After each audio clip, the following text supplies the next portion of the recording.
kelas MB7C. Di video ini saya akan membahas tentang bagaimana uji analisis faktor dengan menggunakan SPSS. Nah, sebelum kita mulai pengujiannya, ada baiknya kita mengetahui terlebih dahulu apa itu analisis faktor. Langsung saja ke videonya. Baiklah, di sini saya akan menjelaskan sedikit mengenai analisis faktor.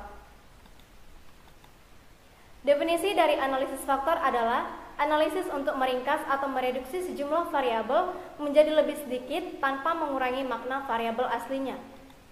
Adapun tujuan dari analisis faktor yang pertama untuk memudahkan atau penyederhanaan pengambilan keputusan, yang kedua untuk mengukur keabsahan model dengan data atau konstruk validity. Kemudian ada persyaratan dalam analisis faktor. Nah, di bagian ini ada beberapa persyaratan yang harus kita penuhi. Yang pertama, data masing-masing variabel yang diteliti berdistribusi normal. Yang kedua, nilai KMO MSA nilainya harus lebih besar dari 0,50 dan nilai Bartlett's Test of Sphericity atau nilai signifikansinya nilainya harus lebih kecil dari 0,05. Yang ketiga, adanya korelasi yang kuat antar variabel. Hal ini ditandai dengan nilai anti-image correlation antar variabel. Nilainya masing-masing variabel harus lebih besar dari 0,50. Kemudian langsung masuk saja kita ke dalam SPSS-nya. Nah, misalnya di sini saya memiliki 5 variabel. Maka di bagian variable view di kolom name kita klikkan sejumlah variabelnya. Jadi misalnya itu X1 sampai X5. Maka di bagian name kita klik X1 sampai X5. X1, X2, X3, X4, dan X5. Kemudian di bagian labelsnya itu di setiap variabel kita buat labelnya. Misalnya di X1 kita beri label harga. Kemudian di X2 kita beri label kualitas produk. Kualitas produk. Kemudian di X3 kita buat labelsnya kelengkapan produk. Kemudian di X4 kita beri label diskon. Kemudian di X5 kita beri label varian produk. Kemudian di bagian decimals pastikan telah diubah menjadi 0 semua variabelnya. Kemudian di bagian measure-nya kita ubah menjadi scale semuanya.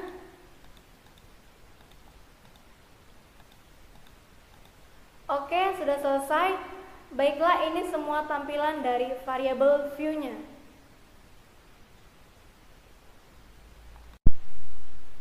Nah, setelah tampilan variable view-nya seperti ini, kemudian kita masuk ke data view untuk kita input datanya. Nah, ini tampilan X1, X2, X3, X4, dan X5. Maka kita tinggal masukkan saja data-datanya. Nah, di sini saya telah menyiapkan datanya dalam bentuk Excel. Kita pakai 30 responden. Tinggal copy saja, kemudian pastekan ke data view untuk mempersingkat waktu. Nah, seperti ini. Kemudian langkah selanjutnya bisa kita lihat ada 30 responden. Kemudian langkah selanjutnya adalah kita analisis. Yang perlu kita klik pertama adalah klik analyze, kemudian pilih dimension reduction, kemudian pilih vector. Kemudian variabel yang ada di sebelah kiri ini pindahkan ke kotak sebelah kanan. Semuanya kita pindahkan, mulai dari X1 sampai X5 dipindahkan semuanya. Setelah itu kita pilih deskriptif, kemudian kita pilih KMO dan anti-image. Initial solutionnya biarkan saja. Kemudian kita pilih continue. Kemudian di extraction juga kita pilih strip plotnya yang udah tercentang, biarkan saja. Kemudian kita klik continue. Kemudian kita masuk ke rotation. Di rotation itu kita pilih varimax dan ini nanti tercentang secara otomatis. Kemudian kita klik continue. Kita masuk ke scores, kita centang save as variable dan ini juga nanti otomatis. Kemudian kita klik continue. Setelah itu kita klik OK untuk mendapatkan hasil outputnya.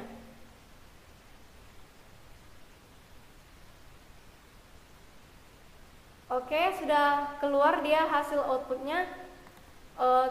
Selanjutnya mari kita analisis satu-satu tabelnya. Yang pertama yaitu tabel dari output KMO dan Bartlett test. Nah, tabel KMO ini berguna untuk mengetahui kelayakan suatu variabel apakah dapat diproses lebih lanjut menggunakan teknik analisis faktor ini atau tidak. Caranya dengan melihat nilai KMO MSA-nya. Jika nilai KMO MSA lebih besar dari 0,50, maka teknik analisis faktor dapat dilanjutkan. Nah, berdasarkan tabel output yang kita dapatkan, nilai KMO-nya itu sebesar 0,743, artinya lebih besar dari 0,50, berarti persyaratannya terpenuhi. Kemudian kita masuk ke nilai signifikansi. Nilai signifikansi seperti kita lihat di bawah ini, hasilnya itu 0,000, artinya lebih kecil dari 0,05. Maka analisis faktor dalam penelitian ini dapat dilanjutkan karena sudah memenuhi persyaratan yang pertama. Kemudian kita masuk ke tabel anti-image matrix. Tabel anti-image matrix ini berguna untuk mengetahui dan menentukan variabel mana saja yang layak pakai dalam analisis faktor. Perhatikan pada bagian anti-image correlation. Pada tabel tersebut terdapat kode huruf A seperti ini yang di atas angkanya, yang arti tanda untuk measure of sampling adequacy atau MSA. Nah, diketahui nilai MSA dari masing-masing data yang diteliti adalah yang variabel harga 0,770, kemudian variabel kualitas produk 0,731, kemudian di variabel kelengkapan produk 0,834, kemudian di variabel diskon 0,619, dan di varian produk itu 0,708. Nah, dari persyaratan yang harus dipenuhi dalam analisis faktor ini adalah nilai MSA harus lebih besar dari 0,50. Dari hasil di sini diketahui bahwa nilai MSA untuk semua variabel yang diteliti adalah lebih besar dari 0,50. Maka persyaratan kedua dalam analisis faktor ini pun terpenuhi. Namun catatannya, jika ada variabel yang memiliki nilai MSA lebih kecil dari 0,50, maka solusinya adalah dengan melakukan proses analisis ulang hanya untuk variabel yang memiliki nilai MSA lebih kecil dari 0,50. Selanjutnya kita masuk ke tabel yang ketiga, yaitu tabel commonalities. Tabel ini menunjukkan nilai variabel yang diteliti apakah mampu untuk menjelaskan faktor atau tidak. Variabel yang nggak mampu menjelaskan faktor ini jika nilai extraction untuk semua variabel adalah lebih besar dari 0,50. Dengan demikian dapat disimpulkan bahwa semua variabel dapat dipakai untuk menjelaskan faktor. Nah, seperti kita lihat di bagian extraction-nya ini, nilainya itu semuanya itu lebih besar dari 0,50, maka persyaratannya terpenuhi. Kita masuk ke tabel output yang keempat, yaitu total variance explained, yaitu untuk menentukan jumlah faktor di mana jumlah faktor yang terbentuk ditentukan atas dasar nilai agent values-nya itu harus di atas 1 dan memiliki nilai varian di atas 0,6. Nah, di sini kita lihat nilai agent values-nya yang di atas 1 itu ada dua variabel. Ada dua variabel dia yang terbentuk. Sehingga dapat dikatakan ada dua faktor yang terbentuk, di mana pada faktor pertama mampu menjelaskan nilai varian atau variasi itu sebesar 53,436%. Sedangkan pada faktor kedua mampu menjelaskan oleh kedua faktor terhadap 5 variabel yang dianalisis adalah sebesar 81,633%. Maka persyaratannya terpenuhi, dapatlah dua faktor dari 5 variabel yang diteliti. Kemudian kita masuk ke tabel output yang kelima, yaitu script plot. Nah, pada tabel ini gambar script plot ini dapat juga menunjukkan jumlah faktor yang terbentuk. Bagaimana cara melihatnya? Kita cukup melihat dari titik yang terbentuk di mana dia nilainya itu di atas 1. Nah, di dalam tabel ini kita lihat ada dua titik yang terbentuk yang nilainya di atas 1. Maka faktor yang dapat terbentuk dari gambar ini ada dua faktor. Kemudian kita masuk ke tabel output ke-6, yaitu komponen matriks. Komponen matriks ini menunjukkan nilai korelasi atau hubungan antar masing-masing variabel dengan faktor yang akan terbentuk. Misal dari output yang terlihat pada tabel ini, pada variabel harga, yakni nilai korelasi faktor satunya itu 0,782 dan korelasi dengan faktor 2-nya itu 0,349. Jadi yang dilihat itu adalah yang sejajar dengan variabelnya. Seperti harga ini kiri kanan itu adalah korelasinya. Begitu juga memaknainya untuk variabel lain seperti harga, kualitas produk, kelengkapan produk, diskon, dan varian produk. Kemudian kita masuk ke tabel yang berikutnya, yaitu Rotated Component Matrix. Nah, rotasi faktor adalah aktivitas untuk membedakan secara lebih jelas ke faktor mana sebuah variabel dimasukkan. Hal ini hanya berlaku jika faktor yang terbentuk itu lebih dari satu. Oleh karena itu, ini sesuai dengan di mana kita memiliki dua buah faktor. Nah, pembedaan variabel dengan jumlah faktor diambilkan berdasarkan nilai yang tertinggi dari dua faktor ini.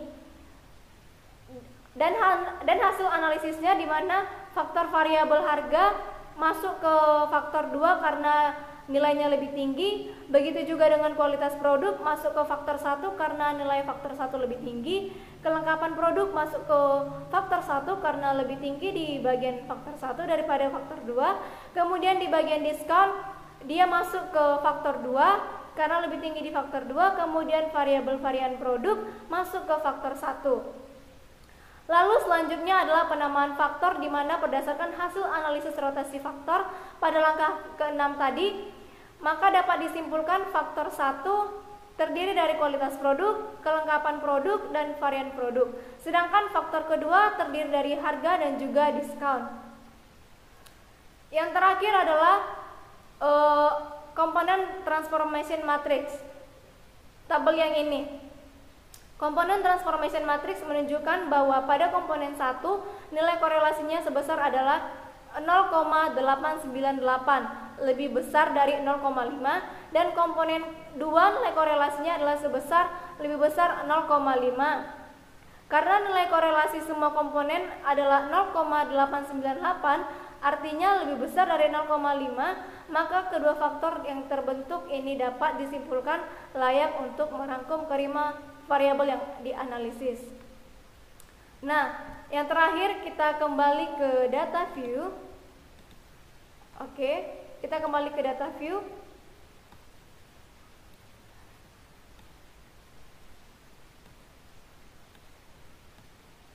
Nah, pada bagian data view ini ada tampilan variabel baru dengan nama FAC1_1 dan FAC2_1. Variabel baru yang kedua ini adalah faktor skor dari faktor 1, dan variabel yang ini FAC2_1 ini adalah faktor skor dari faktor 2.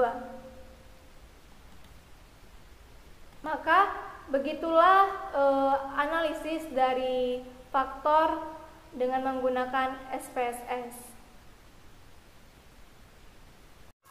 Nah, kemudian ada pertanyaan, dapatkah analisis faktor dilakukan dengan menggunakan software lain selain SPSS?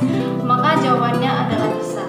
Ada beberapa software yang bisa digunakan untuk uji analisis faktor. Yang pertama adalah AMOS. Sama halnya dengan SPSS, AMOS merupakan software statistika yang dikembangkan oleh IBM. Software AMOS dikhususkan untuk membantu menguji hipotesis hubungan antar variabel. Nama teknik analisis pada software AMOS ini adalah CFA atau Confirmatory Factor Analysis. Nah, yang kedua ada software Smart PLS. PLS adalah singkatan dari Partial Least Square. Sama juga tujuannya yaitu untuk menguji hubungan antar variabel. Pengujian atau analisis dengan menggunakan software ini adalah dengan menggunakan analisis SEM. SEM yaitu singkatan dari Structural Equation Modeling. Nah, itu dia tadi pembahasan mengenai bagaimana analisis faktor dengan menggunakan SPSS dan membaca hasil output dari analisis faktor. Terima kasih telah mengikuti saya dari awal hingga akhir. Terima kasih dan sampai jumpa.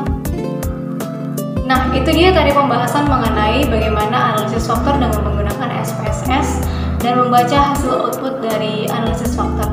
Terima kasih telah mengikuti saya dari awal hingga akhir. Terima kasih dan sampai jumpa.